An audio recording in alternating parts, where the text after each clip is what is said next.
বাংলাদেশে কোটা সংস্কার আন্দোলন ঘিরে দেখামাত্র গুলির নির্দেশ দেওয়া ও আইন বহির্ভূত হত্যাকাণ্ড নিয়ে উদ্বেগ প্রকাশ করেছে ইউরোপীয় ইউনিয়ন ইইউ। ইইউর পররাষ্ট্রনীতি বিষয়ক প্রধান জোসেফ বোরেল আজ মঙ্গলবার এক বিবৃতিতে এ উদ্বেগের কথা জানিয়েছেন। ইইউর পররাষ্ট্র বিভাগের ওয়েবসাইটে বিবৃতিটি প্রকাশ করা হয়েছে।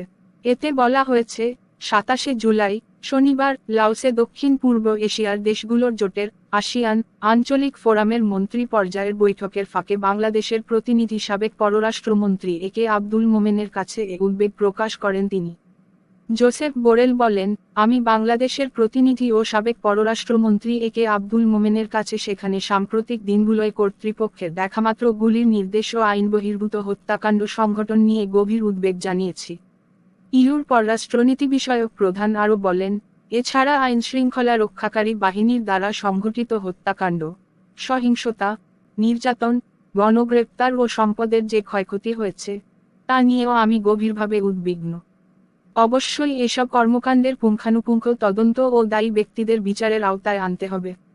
বাংলাদেশে বিক্ষোভকারী, সাংবাদিক, ছোট শিশুসহ অন্য ব্যক্তিদের ওপর আইনশৃঙ্খলা রক্ষাকারী বাহিনীর অতিরিক্ত বল প্রয়োগ ও প্রাণঘাতী অস্ত্র ব্যবহারের বহু ঘটনা ঘটেছে, সেগুলোর পূর্ণ জবাবদিহি নিশ্চিত করতে হবে বলেও উল্লেখ করেছেন জোসেফ বোরেল।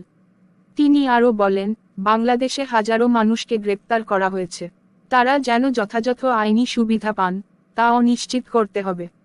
জোসেফ বোরেল বলেন, এই সংকটের পরিপ্রেক্ষিতে বাংলাদেশ কর্তৃপক্ষ কী পদক্ষেপ গ্রহণ করে সেগুলোর ওপর তারা গভীরভাবে নজর রাখবেন।